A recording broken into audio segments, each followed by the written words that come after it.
आज के इस सेशन में हम लोग एक ऐसे महान क्रांतिकारी नायक के विषय में बात करेंगे जिनका उल्लेख भारतीय इतिहासकारों ने बहुत ही कम किया है। उनकी वीरता का अंदाजा आप इसी बात से लगा सकते हैं कि जिस जमाने में अंग्रेजों ने किसी के ऊपर 2000-3000 रुपये से ज़्यादा इनाम नहीं रखा था, उनके ऊपर 50,000 रुपये का इनाम रखा गया था। उस जमाने में कुछ ही ऐसे क्रांतिकारी हुए थे जिनके ऊपर 50,000 रुपये तक के इनाम घोषित हुआ था। तो उन 50,000 इनामियों में प्रमुख रूप से गिने जाते हैं। हम लोग बात कर रहे हैं महान स्वतंत्रता संग्राम सेनानी वीर नायक वीरापासी के विषय में। आइए शुरुआत करते हैं। जय भीम, जय मंडल, जय संविधान, जय समाजवाद। वीरापासी का जन्म ग्राम लोधवारी, जिला रायबरेली में हुआ था। कुछ इतिहासकार इनका जन्म भीरा गोविंदपुर बताते हैं, लेकिन भीरा गोविंदपुर इनका घर नहीं था। भीरा गोविंदपुर इनकी बहन बतासिया का ससुराल था।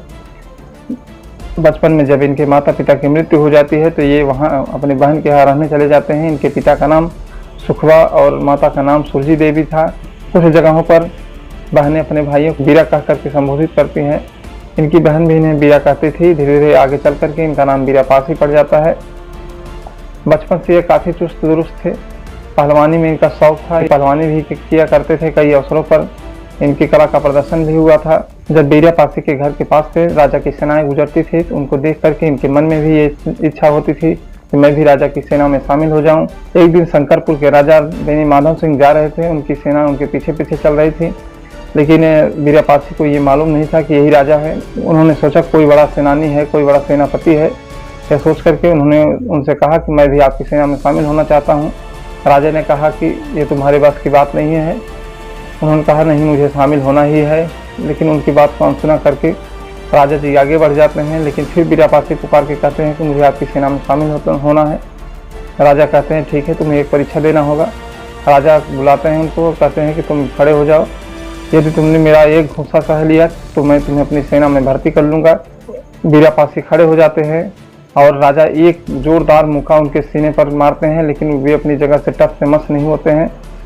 उनकी वीरता को देख करके फिर वे एक घुसा और उनके ऊपर मारते हैं, लेकिन वे अपनी जगह से जरा सा भी नहीं हिलते हैं।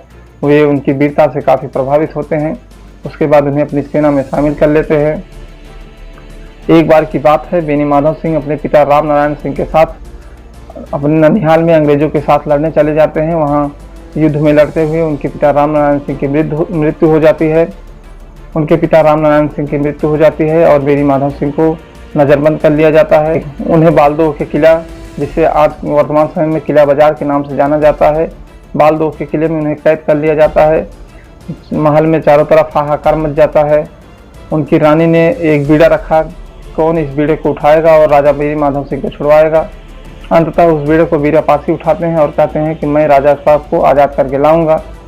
राजा साहब को जिस किले में रखा गया था वहाँ पर जितने बस्ते थे वहाँ उतनी घंटियाँ लगती थी, जैसा कि आज भी जेल मैनुअल में होता है।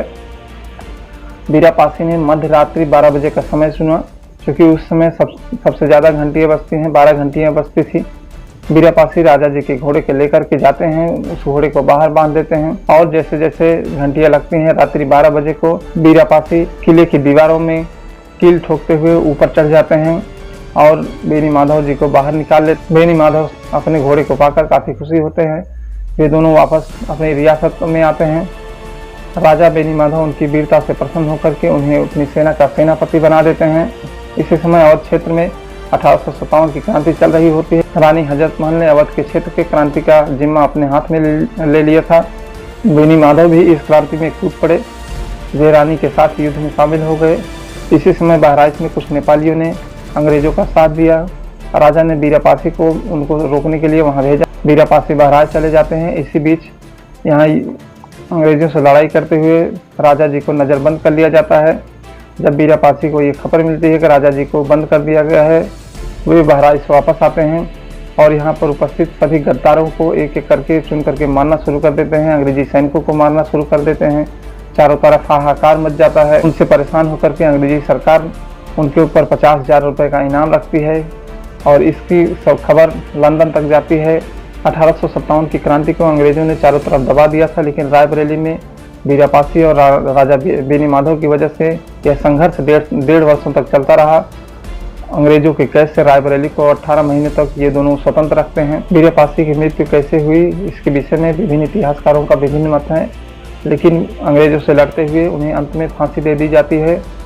उस समय के मेन स्ट्रीम के इतिहासकारों ने उनका वर्णन बहुत कम किया है।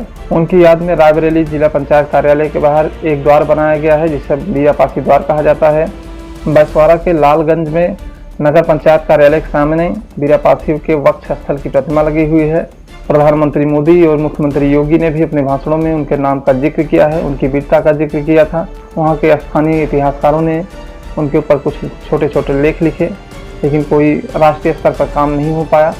जितना सम्मान सभी शहीदों को, जितना सम्मान अन्य क्रांतिकारियों को मिला, उतना वीरापासी को नहीं मिल पाया। इस कड़ी में बस इतना ही। हम लोग अगली कड़ी में किसी और गुमनाम क्रांतिकारी नायक के विषय में बात करेंगे।